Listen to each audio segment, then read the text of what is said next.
भैया ऊपर वृक्ष पर चढ़ गए, सखा कोई इधर भाग गए, हम अकेले रह गए, हमसे उतना भागा नहीं जाता।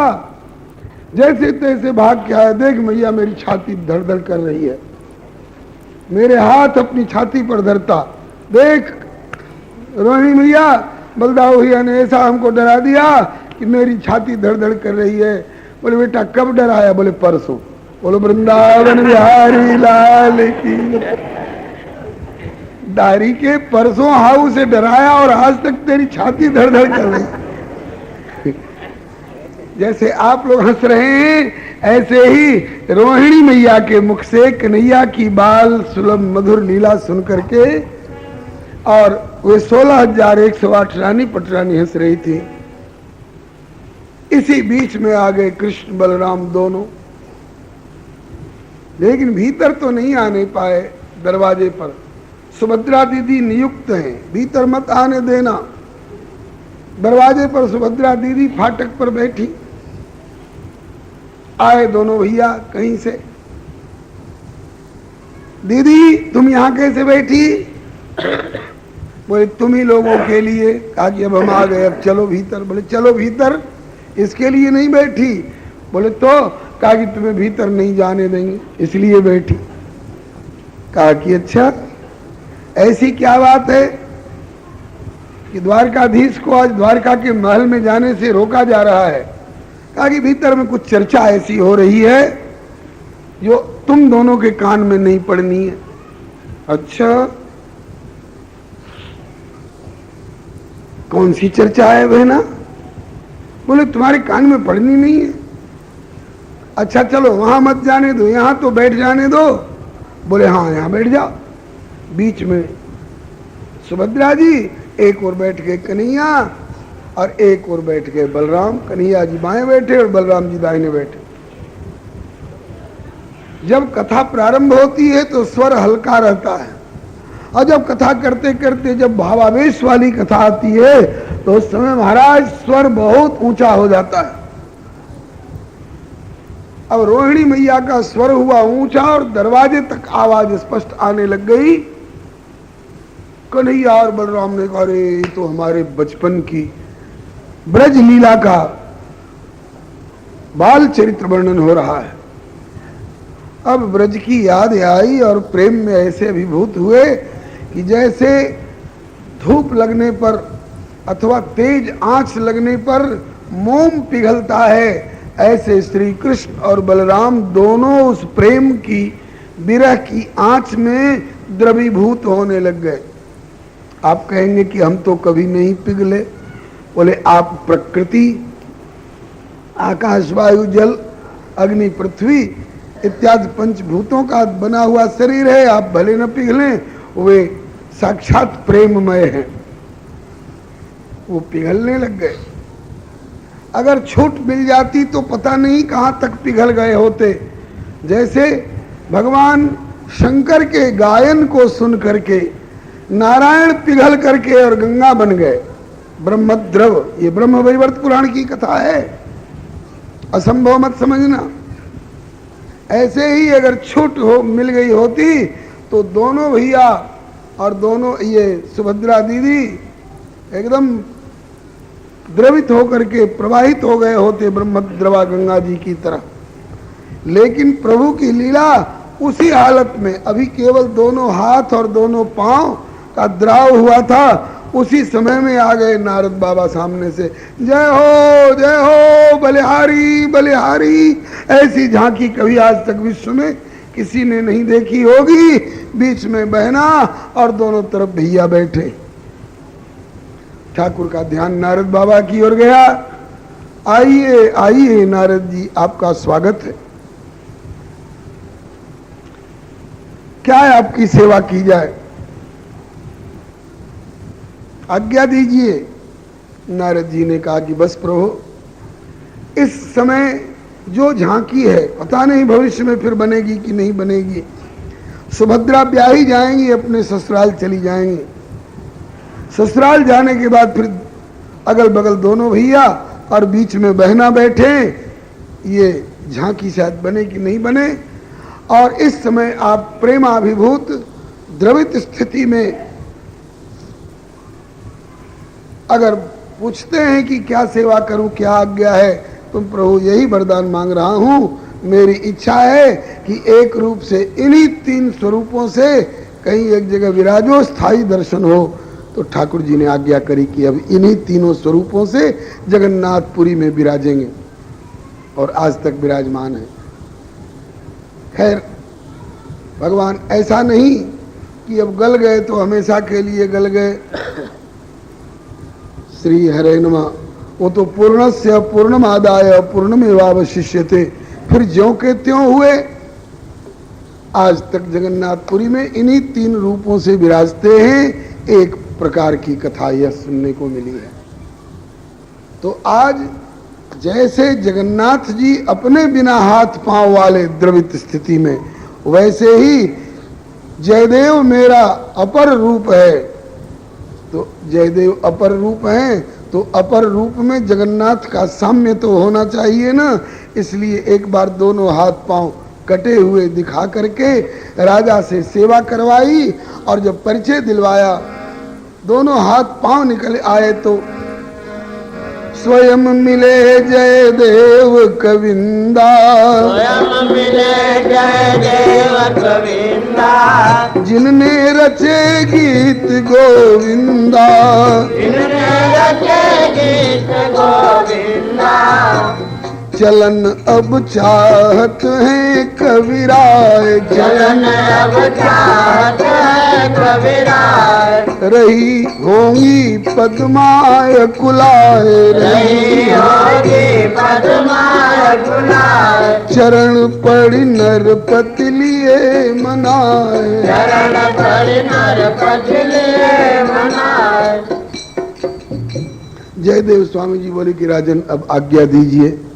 सरकार, जब तक आपका सही परिचय नहीं मिला था तब तक आपने कृपा की, लेकिन परिचय मिलने के बाद अब हमें आपसे दीक्षा लेनी है।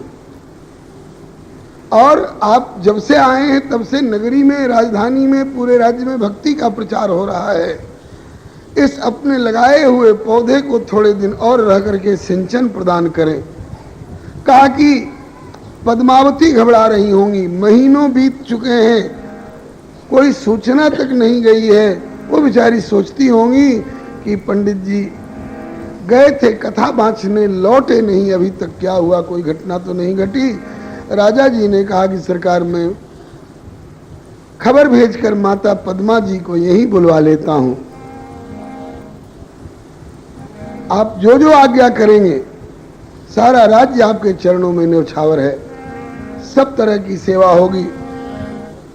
क्योंकि आपके पदार्पण ते मोह में और नगरी में, आपके पदार्पण ते मोह में और नगरी में, भयो है बहुत भक्ति भाव विस्तार जो, बहुत भक्ति भाव विस्तार जो, रहे अनजान में न सेवा कछ हो पाई, रहे अनजान में न सेवा कछ हो पाई, परिचय मिलत चलिबे को तैयार जो, परिचय मिलत चलिबे को तैयार जो।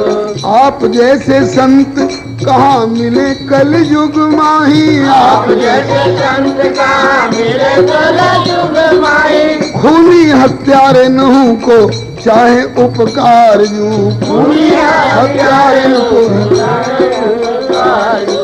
रही कछु दिन और सेवा अवसर दीजिए, जाते भक्ति करी होए मेरो निस्तार यू,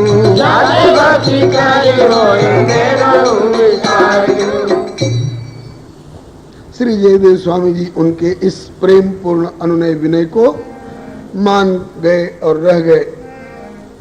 राजा जी कह रहे हैं कि स्वामिन सकल प्रकार अब लीजे मोहि अपनाए, दीक्षा शिक्षा दे के दो प्रभु चरण लगाए, किंदु बिल्लुते माँ पद्मा को लूंगो यही बुलाए, माँ पद्मा को लूंगो यही बुलाए, माँ को लूंगो यही बुलाए,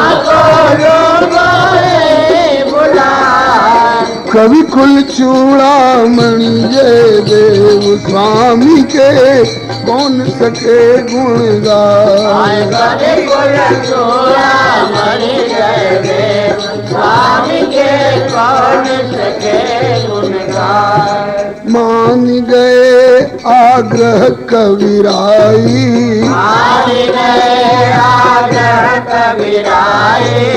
लीनी पद्मावती बुलवाई, लीनी पद्मावती बुलवाई। उभय दिश बाढ़ो अगम उछा, उभय दिश बाढ़ो अगम उछा। कथा कीर्तन सत्संग प्रवाह, कथा कीर्तन सत्संग प्रवाह। सबन के उर आनंद अथाह, सबन के उर आनंद अथाह। राजा के प्रेम पूर्ण आग्रह को मानकर श्री जयदेव स्वामी जी ने स्वीकार कर लिया। ठीक है, रहूंगा, आपका इतना प्रेम है और राज्य में भक्ति का प्रचार हो रहा है तो रहूंगा। माता पद्मावती बुलवा ली गई। राजा ने विधिवत श्री जयदेव स्वामी जी से दीक्षा संबंध स्वीकार किया और दोनों तरफ खूब आनंद उत्साह प्रेम की वृद्धि होने लग गई। राज्य भर के लोग कृतार्थ अपने को मान रहे हैं। एक दिन एक घटना घटी रानी की तरफ से। एक दिन रानी समाचार पाई पीहर को, एक दिन रानी समाचार पाई पीहर को। मर गए भाई सती हो गई भौजाई है, मर गए भाई सती हो गई भौजाई है। कोई कूद छात पहते कोई अंग काट शस्त्र, कोई कूद छात पहते कोई अंग काट शस्त्र। कोई अग्नि में प्रवेश कोई प्राण निगवाई है, अग्नि में प्रवेश कोई प्राण निगवाई है। चाहे समर्थन रानी माता पद्मावती जूते, चाहे समर्थन रानी माता पद्मावती जूते, चाहे समर्थन रानी माता पद्मावती जूते, चाहे समर्थन रानी माता पद्मावती जूते। किंतु माता पद्मा जी ने कीन्ही ना बढ़ाई है, किंतु माता पद्मा जी ने कीन्ही ना बढ़ाई है। किंतु माता पद्मा जी ने कीन्ही ना बढ़ाई है, किंतु माता पद्मा जी ने कीन्ही ना बढ़ाई है। बोली पातिव्रत्य तो सराहिबे के योग्य वही, बोली पातिव्रत्य तो सराहिबे के योग्य वही। बोली पातिव्रत्य तो सराहिबे के योग्य वही। बोली पातिव्रत्य तो सराहिबे के योग्य वही। पति के मरत प्रिया प्राण छूट जाई है, पति के मरत प्रिया प्राण छूट जाए है। लक्ष्मण सेन राजा की रानी को समाचार मिला कि आपके नैहर में आपके भाई का प्राणांत हो गया और आपकी जितनी भौजाइयां थीं, बिलासी राजा रहा होगा, जितनी भौजाइयां थीं सबों ने अपने प्राण दे दिए। कैसे? बोले कोई तो छत से कूद कर मर गई पति के वियोग दुख में, और कोई अपने अंग काट करके मर गई, कोई अग्नि में चिता में प्रवेश करके मर गई। ऐसा सुनते ही भाई के मरने का तो दुख हुआ, लेकिन हमारी भौजाइयों का यह कार्य बड़ा सराहनीय है जो पति के वियोग में पति के प्रति इतना प्रेम कि सबने अपने प्राण दे दिए। क्यों माता जी? हमारी भौजाइयां सराहनीय है ना? माता पद्मावती जी से भी रानी सराहना कराने लग गई। दूसरी कोई होती जो ऐहिक लोक व्यवहार और पारमार्थिक भागवत धर्म के रहस्य को नहीं जानने वाली होती तो कहती हाँ महारानी जी क्या कहना, सबके द्वारा ऐसा संभव है थोड़े, सती हो तो ऐसी हो। आशा रानी को यही थी, लेकिन माता पद्मावती जी ने उन भौजाइयों की बड़ाई नहीं की, बल्कि कहा कि ये तो उन्होंने बहुत गलत काम किया। कैसे?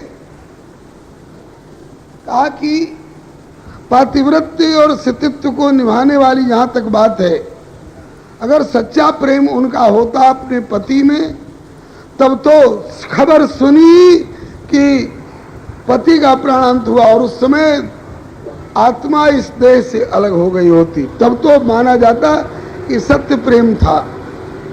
और जब वैसे सहज स्वभाव से प्राण नहीं निकले पति के वियोग में, तो ये छत से कूद करके प्राण दे देना और कटार मार करके मर जाना, जहर खा के मर जाना और आग में कूद के मर जाना, ये तो आत्महत्या का दोष लगने वाली बात है।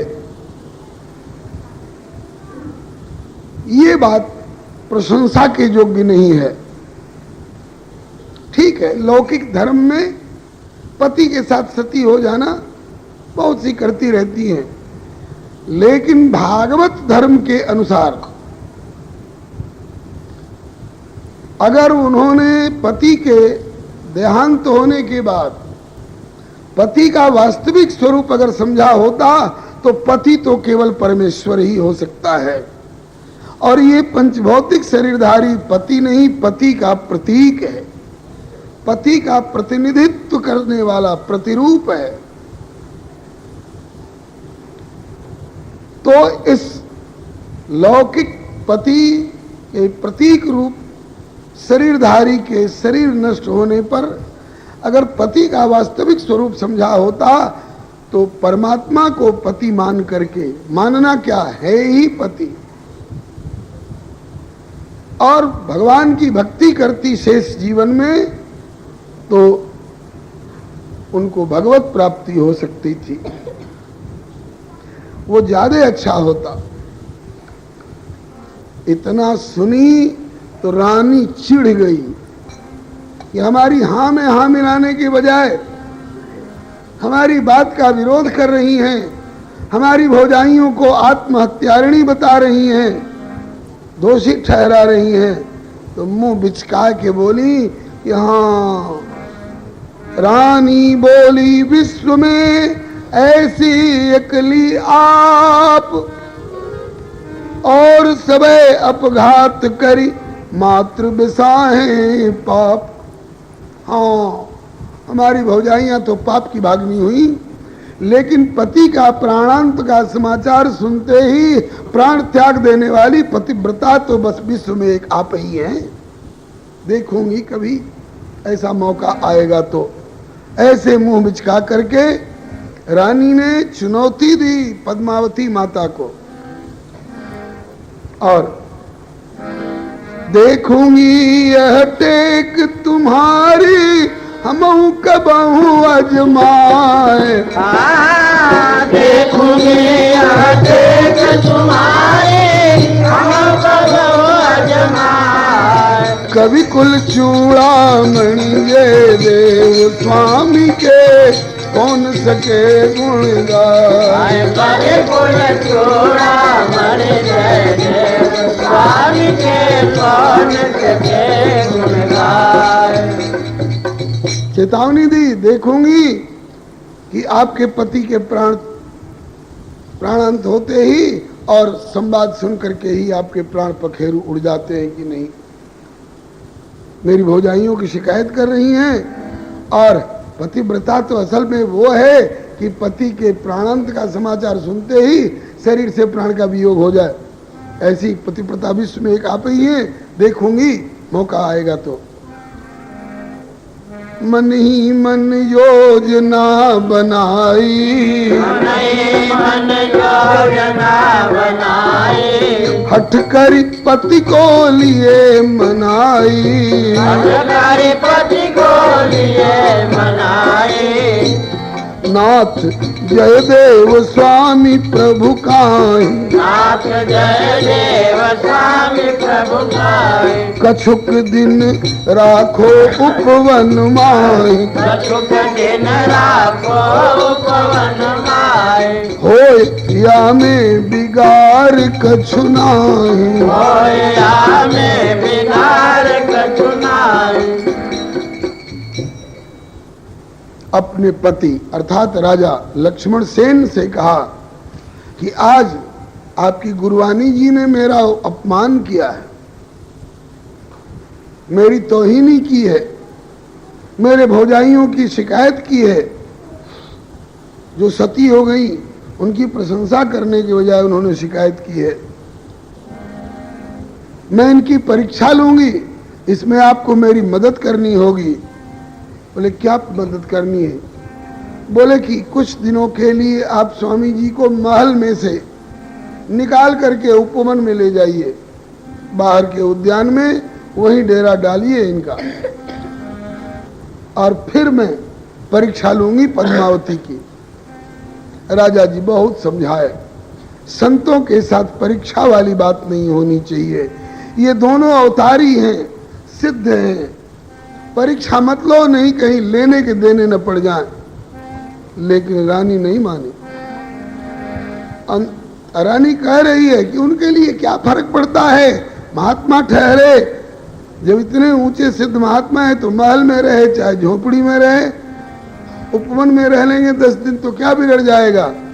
आपको एक काम करना पड़ेगा, अंतर न उन्हित घर उपवन माही, अंतर न उन्हित घर उपवन माही, स्वामी जी तो मस्त भक्ति ज्ञान और विराग में, स्वामी जी तो मस्त भक्ति ज्ञान और विराग में, स्वामी जी तो मस्त भक्ति ज्ञान और विराग में, स्वामी जी तो मस्त भक्ति ज्ञान और विराग में। देखूंगी परीक्षा करी पातिव्रत पद्माजू को, देखूंगी परीक्षा करी पातिव्रत पद्माजू को, कितनी भरी है पति प्रति अनुराग में, कितनी भरी है पति प्रति अनुराग में। राजा ने तो कही करो संत की परीक्षा काहे, राजा ने तो कही करो संत की परीक्षा काहे, लोक पर लोक सब झोंक रही आग में, लोक पर लोक सब झोंक रही आग में। तो भी रानी मानी नहीं ठानी हठ माननी हुए, तो भी रानी मानी नहीं ठानी हठ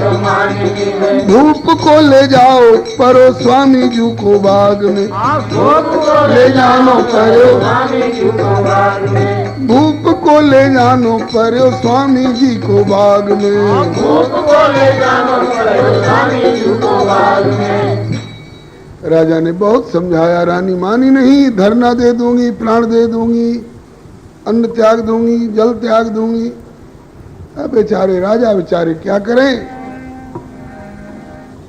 कहा कि ठीक है, मैं स्वामी जी से आग्रह करता हूँ। स्वामी जी से बोले, स्वामी जी आजकल महलों में गर्मी बहुत पड़ रही है, घर तप जाते हैं, और अगर हम लोग उपवन में रहें वृक्ष की छाया में कैसा रहेगा? बोले ठीक है, अपन तो हर तरह से राजी हैं। बोले वहां प्रबंध कर लिया गया है, कुछ दिन हम लोग उपवन में ही रह लें। बोले ठीक है। गए,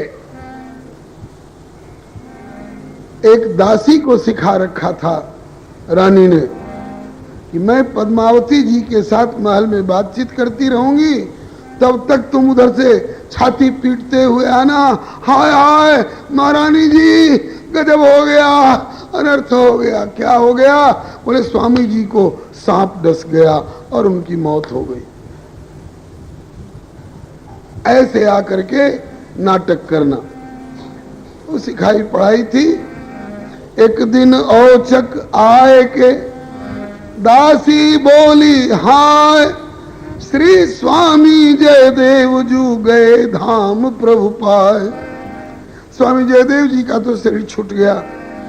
त्रियाचरित करी, ये तो दासी ने आके सूचना दी, और त्रियाचरित करी रानी मानो गिरी भूमि मुरझाए।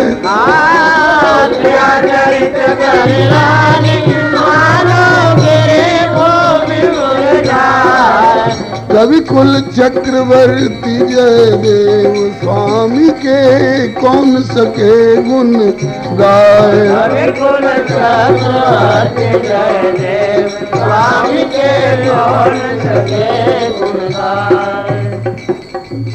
ऐसा नाटक उपस्थित किया उस दासी ने, सिखाई पढ़ाई ने। लगता था कि सचमुच में हाय हाय दुर्घटना हो गई। रानी ने भी अभिनय किया ये सुनते ही, और वो तो मूर्छित लगा कि बस मूर्छित हो गई और गिरी। और तब तक माता पद्मावती मुस्काई, माता पद्मावती मुस्काई, कहे आप नाहक घबराई, आप नाहक घबराई। अहे मम स्वामी स्वस्थ प्रसन्न, अहे मम स्वामी स्वस्थ प्रसन्न, नहीं है काहू भांति विपन्न, नहीं है काहू भांति विपन्न। आप नहीं किंचित हो अवसन्न, आप नहीं किंचित हो अवसन्न। माता पद्मावती समझ गई कि ये तो नाटक है और इनके अंतःकरण में कोई विकार नहीं, और बोली कि महारानी जी आप बेकार खेद मान रही हैं, कोई दुर्घटना नहीं घटी है। स्वामी जी बहुत स्वस्थ और प्रसन्न, वो तो सत्संग चर्चा कर रहे हैं। इसका मतलब कि यहाँ से इनको अनुभव हो रहा है कि वहाँ स्वामी जी किस स्थिति में। सिद्ध पुरुषों के लिए ये कोई असंभव बात नहीं है। सुन रानी लज्जित भई कि गली न मेरी दाल, अब की तो षड्यंत्र में निष्फल हो गई चाल। हमारी चालबाजी निष्फल हो गई, हमारी दाल गली नहीं इस बार।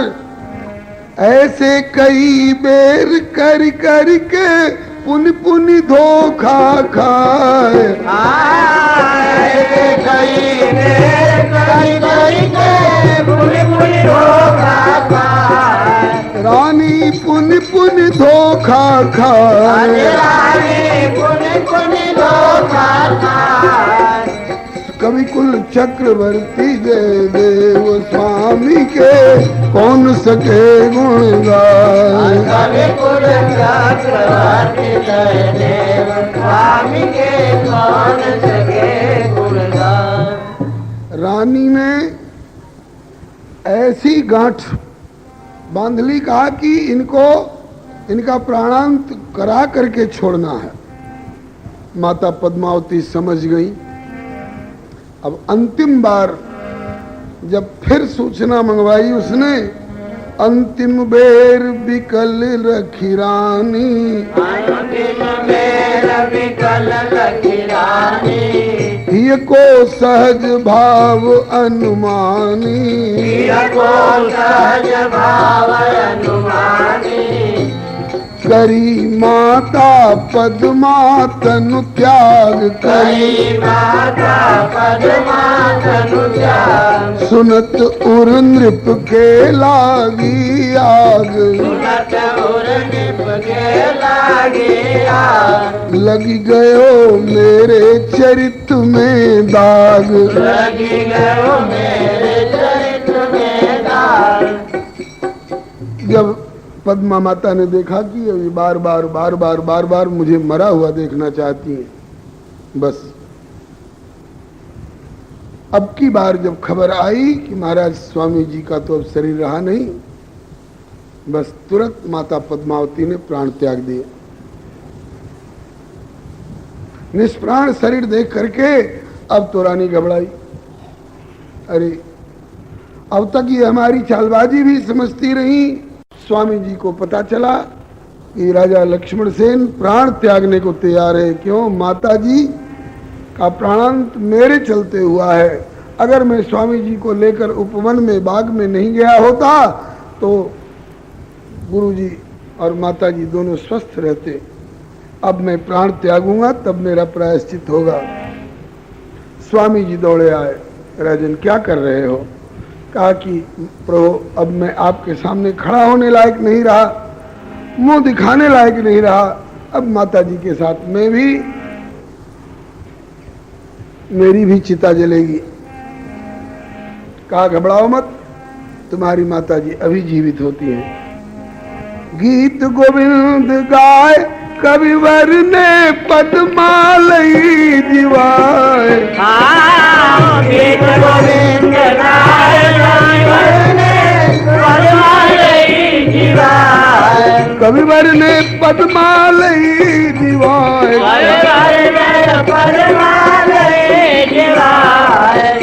कवि कुल चक्रवर्ती जय देव स्वामी के कौन सके गुण गाए। जय देव स्वामी के कौन सके गुण गाए। गीत गोविंद की अष्टपदी गाए स्वामी जी। और बोले कि पद्मा, आज तक जब जब अष्टपदी गाने की बात आई तो तुमने मेरा साथ दिया। हम दोनों के संयुक्त गाए हुए पद को ठाकुर सुनते रहे। आज मैं गा तो रहा हूं, लेकिन तेरे स्वर के बिना ठाकुर का मन नहीं लग रहा है। तुम्हें भी इसमें साथ देना चाहिए। उठ बैठी जन सोवत जागी। उठ बैठी जन सोवत जागी। स्वामी के संग गावन लागी। स्वामी के संग गावन लागी। बड़ो उर नरपति के आह्लाद। बड़ो उर नरपति के आह्लाद। मिट्यो पत्नी को कृत्य विषाद। मिट्यो पत्नी को कृत्य विषाद। संभाली कविवर ने मर्याद। संभाली कविवर ने मर्याद। पद्मावती जी पुनर्जीवित हो गई। राजा जी को अब जान में जान आई। अब मैं जीवित रह सकता हूं। राजा जी ने कहा ठीक, तुम्हारा भी भला हो, तुम्हारी रानी का भी भला हो, तुम्हारे परिवार का भला हो, अब मुझे अनुमति दो। सब ग्लानि तो मिट गई, लेकिन राजा अब इस ग्लानि में पड़े कि कम से कम इतना घाटा तो मेरा हो ही गया इस दुष्टा रानी की जिद के कारण कि अब स्वामी जी से हमको वियोग हो रहा है। श्री जयदेव स्वामी जी ने समझाया, राजन वियोग भी हित की दृष्टि से कैसे, बोले नीतिकारों ने कहा है कि अति परिचय ते अथवा अति नियरे से होत है अरुचि अनादर भाई। मलया गिर की भीलनी चंदन देती जराए। अत्यंत सन्निकटता बहुत दीर्घकालीन हो तो उसमें भाव में फर्क पड़ जाता है। जहां चंदन पैदा होता है वहां से मलय पर्वत से लाया जाता है, शहरों में सैकड़ों की कीमत में बिकता है। और जहां मलय चंदन पैदा होता है वहां के लोग उसको तोड़ तोड़ कर चूल्हा में झोंक झोंक करके रसोई बनाते हैं। मालवा गुजरात में गंगा जी का जल एक लोटिया पहुंच जाए ना, तांबे की लोटिया में, हमने देखा है गांव भर के लोग आते हैं, फलाने के घर गंगा मैया आई हैं, अपने अपने तरफ से फूल माला चंदन भेंट उपहार लेकर के आते हैं और उस लोटिया पर अर्पण कर करके कि हम गंगा मैया का पूजन कर रहे हैं। परिक्रमा लगाते हैं, उन गंगा जी को लोटिया में ले करके और चारों तरफ में घूम घूम करके नगर की परिक्रमा लगवाते हैं। इतना आदर गंगा जी से दूर रहने वालों के द्वारा, और हम लोग यहाँ के रहने वाले क्या आदर करते हैं अपने घर का और सारे शहर का कूड़ा कचरा और गंदा नाला ले जाकर गंगा जी में गिराते हैं। कल गंगा दशहरा था। जो लाचार हैं उनकी बात अलग है, और जो लाचार नहीं है उनमें से बताइए तो कितने लोगों ने गंगा स्नान किया है? गिने चुने लोग मिलेंगे। दूर दूर से लोग आकर के गंगा स्नान करते हैं श्रद्धा पूर्वक, लेकिन नजदीक रहने वाले बहुत कम लाभ उठा पाते हैं, बल्कि वो उल्टे अपमानित करते हैं। भगवान श्री कृष्ण ने कहा है, गोपियों क्या चाहती हो? हमसे प्रेम भक्ति, तो भी लौटने में तुम्हारा हित है, क्योंकि श्रवणात् दर्शनात् ध्यानात् मयि भावोनुकीर्तनात् न तथा सन्निकर्षेण प्रतियात् ततो गृहान। दूर रह करके मेरा गुणगान करे, मेरा गुण श्रवण करे, मेरे गुणों का स्मरण करे, और कभी कभी दर्शन हो, तो इससे जितना प्रेम बढ़ता है, बिल्कुल नजदीक चिपक करके रहने से प्रेम नहीं बढ़ता है और कम हो जाता है। उल्टे नीति कहती है, एक नीतिकार किसी प्रेमी का दोहा है, इसे गुरु नृप तीय अनल, गुरु नृप मने राजा, तीय मने पत्नी, और अनल, अनल मने आग, से गुरु नृपति अनल मध्य भाग के माही, क्योंकि है विनाश अति निकट से और दूर रहे फल नाई। इन चारों का सेवन मीडियम पॉइंट से, बहुत दूर भी नहीं रहे इनसे और बहुत चिपक करके भी नहीं रहे, क्योंकि दूर रहेंगे तो इनसे जो लाभ मिलने वाला है वो नहीं हो सकेगा, और एकदम चिपक करके रहेंगे तो अपमान होगा, या तो उनका अपमान करेंगे या अपना अनिष्ट करेंगे। ये सारी बातें राजा जी ने समझाई है, राजा जी को समझाई श्री जयदेव स्वामी जी ने। नृप गुरु तीय, नृप गुरु तीय अरु अनल ते हो न अधिक संपर्क, न तरु सुरक्षा भाव में अवश्य पड़ेगो फर्क। नरपति को समझाए गए प्रभु किंतु बिल्व में आए। नरपति को समझाए गए प्रभु किंतु बिल्व में आए। गए प्रभु किंतु बिल्व में आए। कवि कुल चक्रवर्ती जयदेव स्वामी के कौन सके गुण गाए। कवि कुल चक्रवर्ती जयदेव स्वामी के कौन सके गुण गाए। कौन सके गुण गाए संत के, कौन सके गुण गाए। कौन सके गुण गाए स्वामी के, कौन सके गुण गाए। कवि कुल चूड़ामणि जयदेव स्वामी के कौन सके गुण गाए। कवि कुल चूड़ामणि जयदेव स्वामी के कौन सके गुण गाए। श्री जयदेव स्वामी जी महाराज की जय, श्री माता पद्मावती जी की जय, श्री गीत गोविंद जी की जय, श्री लाडली लाल जू की जय, श्री भक्तमाल जू की जय, श्री हनुमंत लाल जू की जय, श्री सदगुरु राम रसिया श्री हनुमंत लाल की जय, श्री गौरी शंकर भगवान की जय, श्री गंगा मैया की जय, श्री जयदेव स्वामी जी महाराज की जय, श्री बक्सर चरित्रवन बिहारी सरकार की जय, अपने अपने श्री गुरु गोविंद की जय, श्री सर्वसंत वैष्णव भगवान की जय। सीताराम जय सीताराम, सीताराम जय सीताराम। राधे श्याम जय राधे श्याम, राधे श्याम जय राधे श्याम। सीताराम जय सीताराम,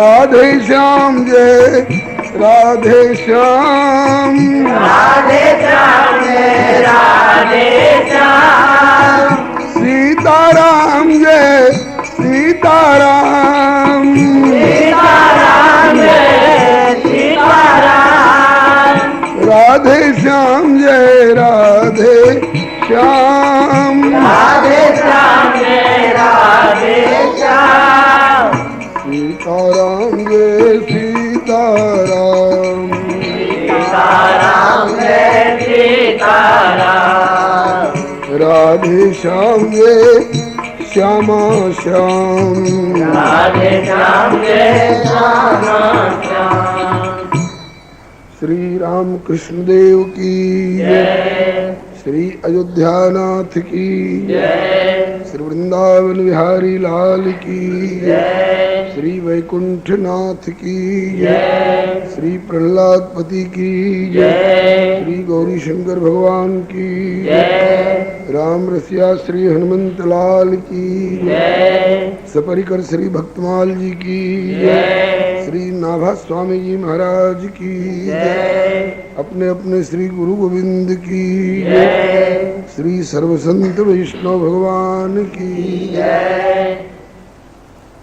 श्री प्रभु कृपा से हम लोग बड़े भाग्यशाली हैं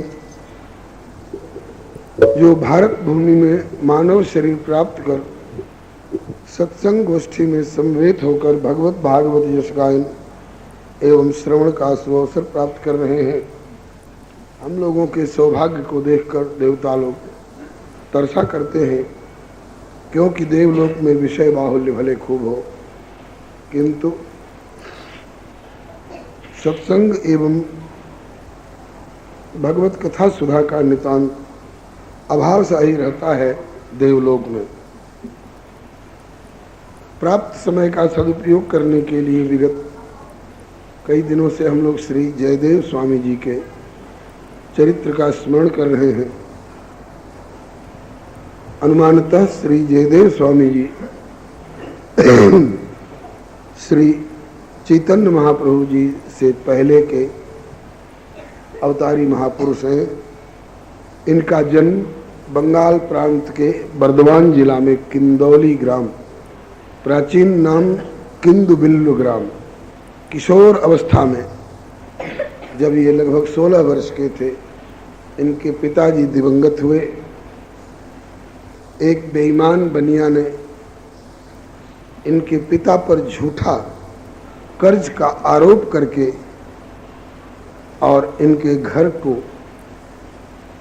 जाल फरेब वाले कागज की रचना कल्पना करके और इनका घर कुर्क करा लिया, जब्त करा लिया। उसके अपने घर में आग लग गई अपने आप। जब उसे अंदाज मिला कि ये परम निर्मल संत हैं और मैंने दगाबाजी करके जाल फरेब के द्वारा झूठा कागज बनाकर इनकी संपत्ति को कुर्क कराया है, इस अपराध के कारण मेरे घर में आग लगी है, किसी तरह बुझाए बुझ नहीं रही है आग, तो इन्हीं के चरणों में जाकर के पड़ गया। इन्होंने ये नहीं कहा कि तुम मुझ निर्दोष का सब छीन चुके थे, आग लगी तो लगे, जलो मरो, हम नहीं जाते। नहीं नहीं, मंद करत जो करे भलाई, बुराई करने वाले का भी भला करना ये संत का स्वभाव है। इसलिए उसके अग्निमय घर में प्रवेश कर गए, प्रभु से प्रार्थना की, नाथ या तो इस गरीब के घर को बचाओ या मेरी भी आहुति स्वीकार करो। प्रभु ने श्री जयदेव स्वामी जी का लिहाज करके उनके घर को, उसके घर को बचा दिया। आग बुझ गई। एक बार बनिया के अत्याचार से ही सही जब घर से निकल गए तो कहा कि अब फिर घर में लौट के जाना नहीं। क्यों? ये बनिया की प्रेरणा नहीं थी, बनिया के हृदय में बैठे प्रभु ने प्रेरणा करके मुझे गेह के बंधन से निवृत्त करा दिया। वृक्ष वृक्ष के नीचे रह कर गुजारा करने लग गए। विरक्त रूप में प्रभु ने एक विप्र के लिए आज्ञा की कि तुमने अपनी कन्या जो मेरे लिए मनौती मानी थी, वो कन्या तुम जयदेव स्वामी जी को अर्पण करो। ब्राह्मण ने कन्या अर्पण की जयदेव स्वामी जी को। जयदेव स्वामी जी ने समझाया कि मैं तो गृह विहीन व्यक्ति हूं, मेरे पास गृहस्थी का कोई साधन नहीं जिससे आपकी कन्या को खाने पैरने सोने बैठने का सुख हो सके। फिर भी वो ब्राह्मण नहीं माना। हमें तो जगन्नाथ जी की आज्ञा का पालन करना है। आज्ञा का पालन किया।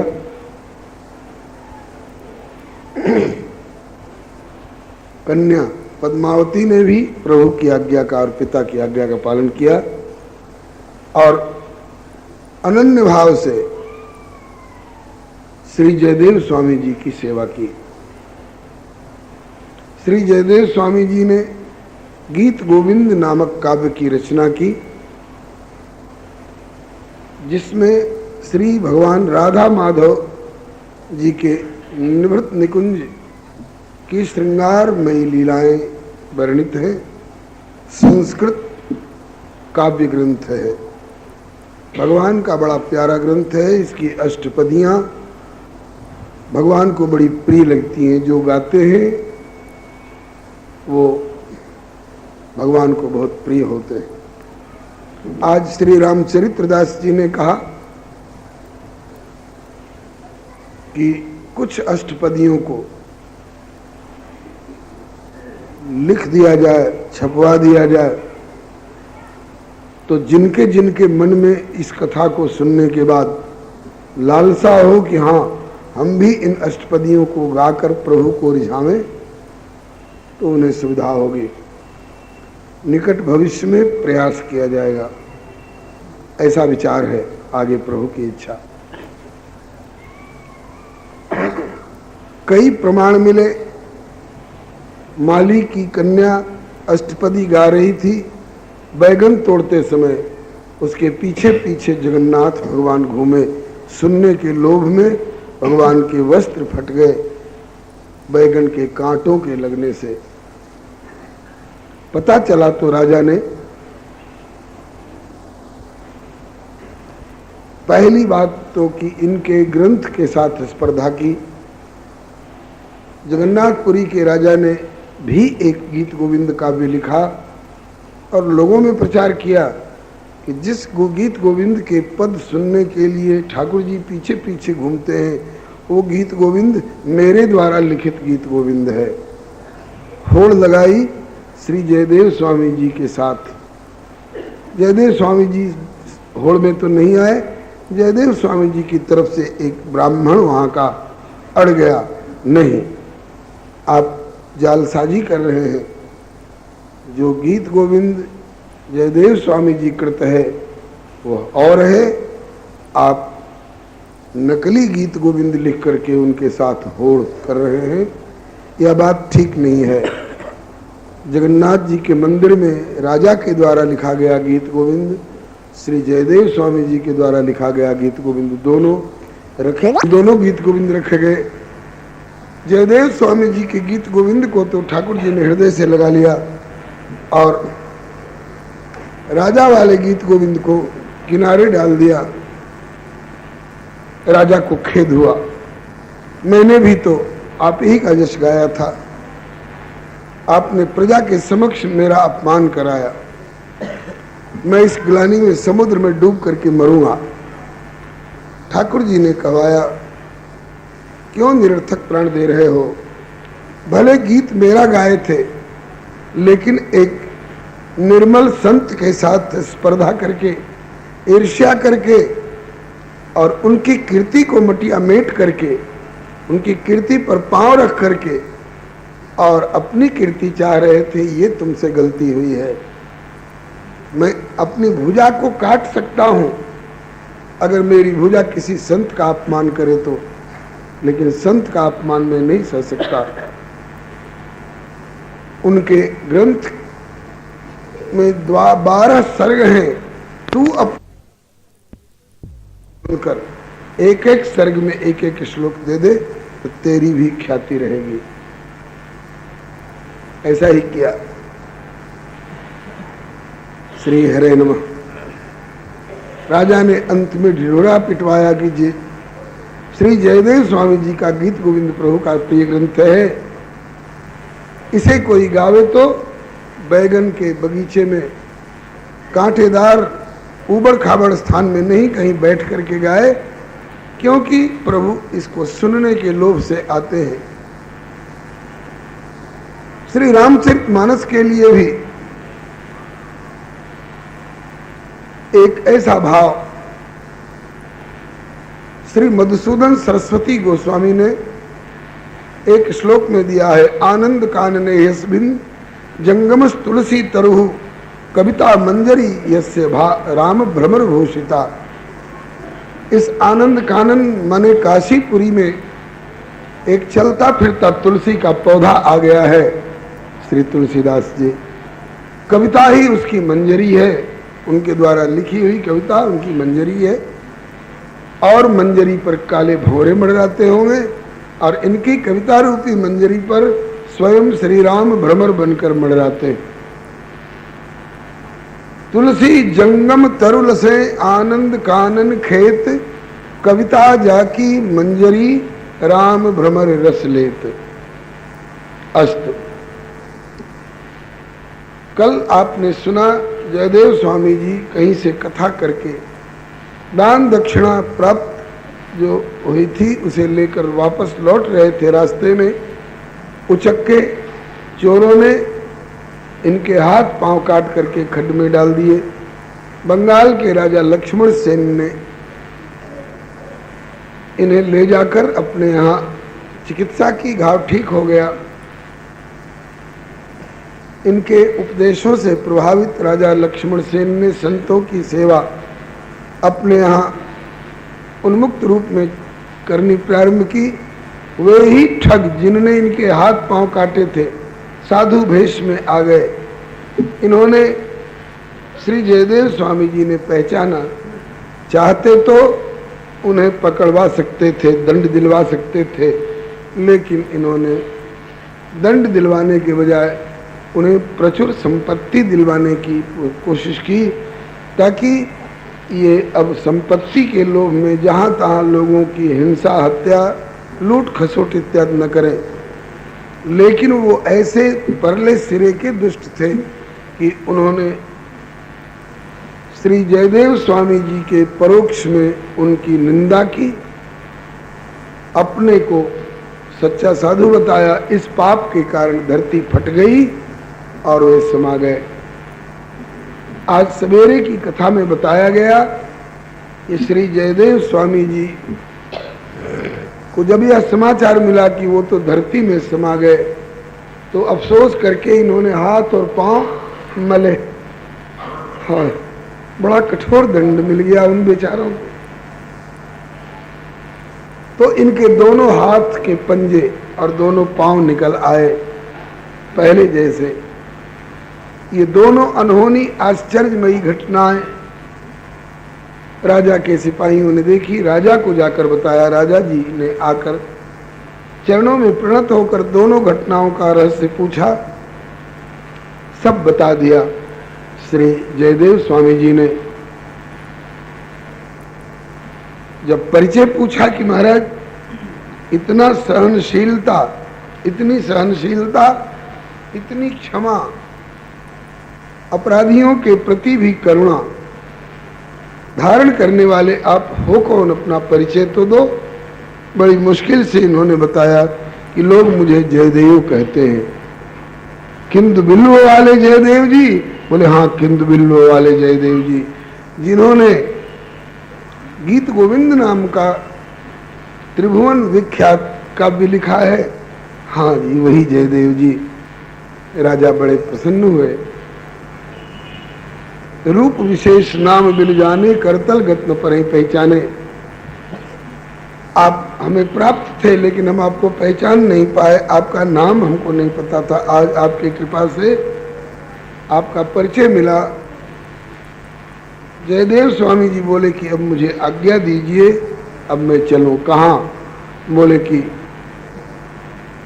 पद्मावती जी चिंता कर रही होंगी। कहा कि जब तक आपका परिचय नहीं मिला था तब तक तो आप यहाँ विराजे, अब परिचय मिलने पर अब आप जाने लग गए। मुझे ग्लानि होगी कि मैं जानकारी पूर्वक सेवा कुछ नहीं कर पाया। कुछ दिन और रह गए। पद्मावती जी वहीं बुलवा ली गई और